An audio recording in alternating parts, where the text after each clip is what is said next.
Dear आप सभी का स्वागत करता हूं अपने यूट्यूब परिवार एमआरएस स्टडी में। तो हम लोग जो है अब इन्वायरमेंटल इंजीनियरिंग में यहाँ पे कुछ क्वेश्चंस डिस्कस करेंगे one by one topic wise.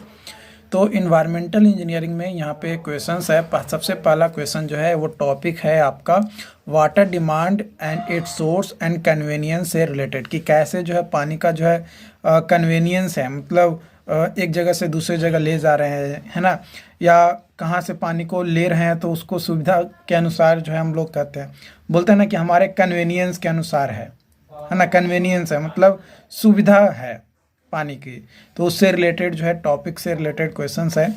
पहला क्वेश्चन है water distribution system are size to meet the maximum daily demand and fire demand, है ना। मैक्सिमम जितना भी डेली डिमांड है और फायर डिमांड है उतना भाई पानी चाहिए, उसके अनुसार ही जो है वाटर डिस्ट्रीब्यूशन सिस्टम जो है डेवलप करते हैं, डिज़ाइन करते हैं। उसके बाद अगला क्वेश्चन है यहाँ पे present population of a community 28,000 with an average water consumption 4,200 metre cube per day. The existing water treatment plant has a design capacity of 6,000 metre cube per day. It is expected that the population will increase at 44,000 during the next 20 year, यानी अगले जो 20 साल तक था उस समय तक। तो जो नंबर ऑफ ईयर्स होंगे फ्रॉम नाउ यानी अभी से, when the plant will reach its design capacity, ताकि वो इसका जो डिज़ाइन कैपेसिटी, जितना डिज़ाइन कैपेसिटी तैयार किया गया है उतना जो है प्राप्त कर ले। तो assume an arithmetic rate of population growth, तो हमें जो है arithmetic rate of population growth की मदद से हमें क्या निकालना है कि कितना टाइम जो है या कितना साल जो है लगेगा रीच करने में। चार ऑप्शंस आपके दिए गए हैं। तो देखो 4200 मीटर क्यूब पर डे के हिसाब से 28,000 पर्सन्स के लिए है। तो 6,000 मीटर क्यूब पर डे के हिसाब से कितना पर्सन होगा, तो 40,000 पर्सन जो है आपका आएगा। जब यहाँ पे 2800 डिवाइडेड बाई 4200 गुने 6,000 करेंगे तो आपका जो है 40,000 आएगा। तो प्रेजेंट पॉपुलेशन है आपका 28,000। आफ्टर 20 ईयर्स यानी 20 साल के बाद जो पॉपुलेशन हो जाएगा 44,000 हो जाएगा। तो जो इंक्रीमेंट हुआ या जो increase in population per year, यानी पर ईयर कितना पॉपुलेशन इंक्रीज हो रहा है, तो 44,000 माइनस 28,000 बटा 20 यानी 800 पर्सन पर ईयर जो है इंक्रीज हो रहा है, बढ़ते जा रहा है। Now the numbers of years required to reach population equal to 40,000 reach करने के लिए कितना साल लगेगा, तो 40,000 माइनस 28,000 डिवाइडेड बाई 800, क्योंकि 800 जो था पर ईयर इंक्रीज हो रहा था, तो 15 साल जो है टाइम लगेगा, जो कि ऑप्शन नंबर सी में दिया गया है। ओके, अगला क्वेश्चन है पॉपुलेशन ऑफ ए सिटी का एक पॉपुलेशन दिया गया जो कि प्रीवियसली कंजिक्यूटिव सेंसस ईयर है 4 लाख 5,58,500, 7,76,000 एंड 10,98,500। तो anticipated population at the next census at the nearest 5,000 would be, कितना होगा ये जो है बताना है। देखो तो नियरेस्ट जो एंटीसेप्टेड जो पॉपुलेशंस होंगे वो अगले साल, ठीक है। तो P N is equal to P naught plus N X bar plus N into N plus 1/2 into gamma bar. तो यहाँ पे X bar is equal to होता है समेशन ऑफ x/3, तो X bar is equal to आ जाएगा आपका कितना आ जाएगा 1,58,500 प्लस 2,17,500 एंड 3,22,500। अब ये आया कैसे, है ना, सवाल आती है कि ये डाटा आया कैसे। तो ये डाटा आया, इसको में देखो ये जो डाटा दिया गया है इसको में इसको से माइनस कर दो, है ना, इसमें इसको माइनस कर दो, फिर इसको जो है इसमें माइनस कर दो और फिर ये जो है उसको इसमें माइनस कर दो, तो हमारा ये डाटा आ जाएगा x बार। तो x बार इस तरीके से कैलकुलेट करेंगे तो आ जाएगा 2,32,833.3 और y bar is equal to क्या आएगा, जो यहाँ पे माइनस करके आया उसको अगेन इसमें माइनस कर देंगे और फिर जो आया उसको अगेन यहाँ पे माइनस कर देंगे, तो यहाँ पे आ जाएगा 2। तो समेशन ऑफ y/2 यानी 59,000 प्लस 5,000 डिवाइडेड बाई 2, तो यहाँ पे जो y बार आएगा वो आ जाएगा 82,000। तो y बार आ गया और x बार आ गया। अब सारा वैल्यू जो है यहाँ पे क्या कर देंगे, पुट कर देंगे। अब यहाँ पे बोल रहा है n का वैल्यू कितना लेना है, एक ही लेना है। क्यों? क्योंकि नेक्स्ट सेंसस में तो पूछ ही रहा है, अगले बार का तो जो है पूछ ही रहा है, तो एक पुट कर देंगे। तो सारा वैल्यू पुट करने के बाद जब इसको आप कैलकुलेट करेंगे तो आपका आएगा 14,13,333.33, यानी अप्रॉक्सीमेटली अगर 5,000 के आसपास से रिलेटेड डाटा बात किया जाए तो इसको जो है अप्रॉक्सीमेट करेंगे तो 14,15,000 के आसपास, यानी लास्ट में जो है आपका 5,000 आना चाहिए। इस तरीके से जो है इसको क्या करना है, नियरेस्ट आपको जो है चूज करना है, इसलिए जो है यहाँ पे ये आंसर्स आपका हो जाएगा। तो देखो डियर, प्रैक्टिस बहुत ज़रूरी है, जितना ज़्यादा प्रैक्टिस करोगे उतना ज़्यादा आपके लिए बेस्ट होगा। प्रैक्टिस नहीं करोगे कुछ नहीं होगा, आप बहुत कुछ उखाड़ सकते हो लेकिन फिर कुछ नहीं उखाड़ पाओगे।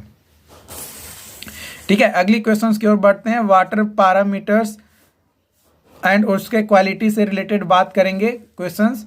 तो क्वेश्चंस है the hardness of water sample, एक वाटर सैंपल है जिसका हार्डनेस जो है मेजर किया जा रहा है directly by titration with 0.01 m solution of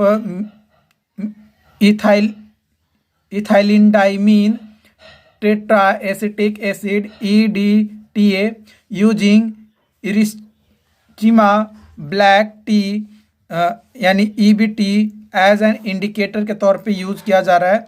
EBT जो है वो रिएक्ट करता है एंड फॉर्म करता है कॉम्प्लेक्स डाइवैलेंट मेटालिक कटायंस जो कि प्रेजेंट होता है वाटर के अंदर ड्यूरिंग टाइट्रेशन के दौरान। तो जो EDT है वो रिप्लेस कर देता है EBT को इन कॉम्प्लेक्स, किसमें, कॉम्प्लेक्स के अंदर। When the replacement of EBT, जब रिप्लेसमेंट होता है EBT is complete at the end point of titration the color of solution changes from, तो जो सॉल्यूशन का जो कलर है कहाँ से कहाँ चेंज होता है, तो विंड रेड से ब्लू की ओर चेंज होता है। अगला क्वेश्चन आपका यहाँ पे दिया गया है कि an amount of 35.67 mg HCl जो है ऐड किया जा रहा है इन डिस्टिल वाटर में। तो जो टोटल सॉल्यूशन वॉल्यूम होगा जो कि मेड टू 1 लीटर, 1 लीटर में बनेगा, तो जो एटॉमिक वेट होगा H यानी हाइड्रोजन और क्लोरीन का R 1 and 35.5, यानी जो एटॉमिक वेट है हाइड्रोजन का 1 और क्लोरीन का जो है 35.5 है। तो neglecting the dissociations of water the pH of the solution is, तो जो pH होगा सॉल्यूशंस का वो क्या होगा, 4 ऑप्शन जो है आपका यहाँ पे दिया गया है। तो देखो pH निकालना है, 4 ऑप्शंस दिया गया है। तो सबसे पहले 36.5 ग्राम ऑफ HCl जो है वो डिसोसिएट होता है 1 gram of H plus ion में, और 1 ग्राम ऑफ HCl जो है वो डिसोसिएट हो जाएगा 1/36.5 gram of H plus ion में। तो जो 35.67 mg है या 35.67 इंटू 10⁻³ ग्राम जो HCl होगा वो डिसोसिएट होगा 1/36.5 into 35.67 into 10⁻³ gram of H plus ion में। तो इसको जो है अगर मोल में आप कन्वर्ट करना चाहें तो आप मोल में भी जो है इसको लेकर चल सकते हैं। तो हम लोग जानते हैं कि 1 ग्राम इज इक्वल टू हमारा जो है 1 मोल के बराबर जो है जनरली रिप्रेजेंट करते हैं। तो एज 35.67 ग्राम mg जो है वो ऐड करेंगे डिस्टिल वाटर में ताकि 1 लीटर सॉल्यूशन जो है फॉर्म हो सके। तो H प्लस आयन का concentration is equal to 1/36.5 into 35.67 into 10⁻³ mole per litre. तो पर लीटर के हिसाब से आएगा 0.97 इंटू 10⁻³ मोल पर लीटर, ये इतना जो है आपका आ जाएगा। अब हमें क्या करना है, कैलकुलेट तो हमें करना है पीएच सॉल्यूशंस का, लेकिन हम तो यहाँ पे निकाल रहे हैं कंसंट्रेशन। तो अब आगे देखेंगे तो आपको जो है समझ में आएगा कि कैसे कैलकुलेट होता है। तो जो pH is equal to formula होता है वो होता है -log10 हाइड्रोजन आयन का कंसंट्रेशन, है ना। तो -log10 जो हाइड्रोजन आयन का कंसंट्रेशन था वो डाल दिए, और इसका जब लॉग पे वैल्यू पुट करेंगे, आप कैलकुलेटर की मदद से कर सकते हैं। आप अगर गेट का एग्जाम देने जाएंगे तो उसमें भी आपको कैलकुलेटर देगा। सेमेस्टर एग्जाम अगर आप दे रहे हैं, है ना, आर्यभट्ट नॉलेज यूनिवर्सिटी का हो गया, या फिर आप अदर स्टेट का भी कर सकते हैं, जैसे वेस्ट बंगाल यूनिवर्सिटी हो गया, या मध्य प्रदेश हो गया, या छत्तीसगढ़ हो गया, या तो इन सभी स्टेट्स के जो भी सेमेस्टर एग्जाम्स होंगे उसको भी देंगे। तो आप जो है कैलकुलेटर अलाउ रहता है सेमेस्टर एग्जाम में, तो उसमें जो है आप कैलकुलेट कर सकते हैं। तो कैलकुलेट करने के बाद आएगा 3.01, यानी 3 pH जो है आपका वैल्यू आएगा, जो कि ऑप्शन नंबर सी में दिया गया है। अगला क्वेश्चन है analysis of water sample. Water sample का जो है एनालिसिस किया जा रहा है। Revelled that the sample containing the following species. कई सारे सैंपल्स हैं, जैसे CO3 2- sodium ion, hydrogen ion, PO4 3- aluminium ion, है ना, Al3+, H2CO3, Cl-, Ca2+, Mg2+, HCO3-, Fe2+, OH-। तो ये जो कंसंट्रेशन दिए गए हैं अलग अलग स्पेसीज का, उसके अनुसार आपको बताना है कि which species will require the complete alkalinity. Complete alkalinity को कंप्यूट करने के लिए जो है रिक्वायर्ड है। तो CO3 2- and H+ and HCO3 and OH-। ये जो कटायन मतलब हैं आपके, इसका जो कंसंट्रेशन होगा वो जरूरी है जब हम लोग अल्कलिनिटी को कैलकुलेट करेंगे तब, ठीक है। अगला क्वेश्चन है एज पर IS 10,500 2012 के अनुसार फॉर ड्रिंकिंग वाटर के लिए in the absence of alternate source of water, कोई अल्टरनेट सोर्स ऑफ वाटर नहीं है, है ना, अब्सेंस है अल्टरनेट सोर्स ऑफ वाटर। तो उस कंडीशन में जो परमिसिबल लिमिट होता है क्लोरीन का एंड सल्फर का इन mg पर लीटर, वो जो है बताना है। तो कितना होता है, तो 1000 एंड 4000। 1000 तक क्लोराइड का मात्रा होना चाहिए और 400 तक जो है फ्लोराइड का मात्रा होना चाहिए। 1 लीटर में इतना मिलीग्राम होना चाहिए, तभी वो पी पाएंगे। अदरवाइज अगर इससे ज़्यादा है तो पानी को जो है भाई कॉज फॉर रिजेक्शन जो है आ जाता है। अगला क्वेश्चन की ओर बढ़ते हैं। अगला क्वेश्चन बोल रहा है ground water sample was found to contain 500 mg per litre total dissolve solid. तो टोटल डिजॉल्व सॉलिड कितना होगा ये जो है आपको बताना है। TDS यानी total dissolve solid, TDS in percentage present in the sample. Sample में परसेंटेज के टर्म में कितना जो है TDS प्रेजेंट होगा। तो देखो 1 kg is equal to 1 litre अगर हम लोग मानते हैं तो percentage of TDS in solution आ जाएगा 500 × 10⁻³/1000 इंटू 100 यानी 0.05%। ये इतना परसेंट जो है आपका परसेंटेज के टर्म में टोटल डिजॉल्व सॉलिड्स हमारा प्रेजेंट होगा ग्राउंड वाटर सैंपल में। अगला क्वेश्चन है for a sample of water which the in ionic composition shown below the carbonate and non carbonate hardness concentration, जो कि mg per litre as a CaCO3 के respect में जो है आपको बनाना है, यानी बताना है।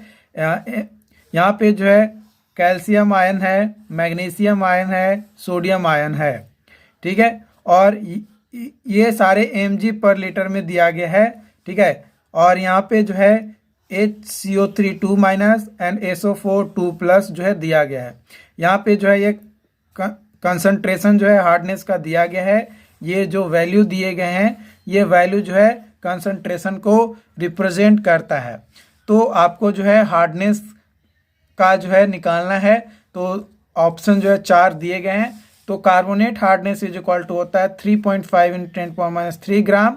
इसको अगर CaCO3 के टर्म में अगर लेकर चलेंगे तो 50 ग्राम बटा लीटर से अगर मल्टीप्लाई कर दें तो 175 mg/लीटर एज ए CaCO3 के तौर पे कार्बोनेट हार्डनेस जो है हमारा निकल कर आ जाएगा। ठीक, वही अगर नन कार्बोनेट हार्डनेस की बात किया जाए तो जो टोटल हार्डनेस होगा उसको माइनस कर देंगे कार्बोनेट हार्डनेस, है ना, जो भी टोटल हार्डनेस होगा उसमें कार्बोनेट हार्डनेस को क्या कर देंगे, माइनस कर देंगे, तो हमारा जो नन कार्बोनेट हार्डनेस आ जाएगा। तो total hardness is equal to 5 × 50 minus 175, तो कर देंगे तो 250 माइनस 175 यानी 75 mg/लीटर एज ए CO3 जो है हो जाएगा, जो कि ऑप्शन की ओर बात किया जाए तो option number B is the right answer. अगली क्वेश्चंस की ओर बढ़ते हैं। तो अगला क्वेश्चंस आपका जो है बोला गया है the sum of the non toxic metal, कुछ नॉन टॉक्सिक मेटल है जो कि नॉर्मली पाए जाते हैं नेचुरल वाटर में। तो कौन सा वो नॉन टॉक्सिक मेटल है जो कि नॉर्मली वाटर में पाए जाते हैं? तो आयरन, मैग्नीज और मैग्नीशियम ये वाटर के अंदर जो है पाए जाते हैं, जो कि नॉन टॉक्सिक्स जो है हमारे होते हैं। तो वीडियोस आपको कैसे लगी कमेंट करके ज़रूर बताएं, और इसका नोट जो है आपको हमारे टेलीग्राम और ऐप इंजीनियर प्लस पे आपको मिल जाएगा। आप दोनों जगह से इसे जो है प्राप्त कर सकते हैं नोट्स को। बाकी कोई डाउट्स रहता है, कोई कन्फ्यूजन रहता है तो आप हमें कमेंट करके ज़रूर बताएं। Thank you.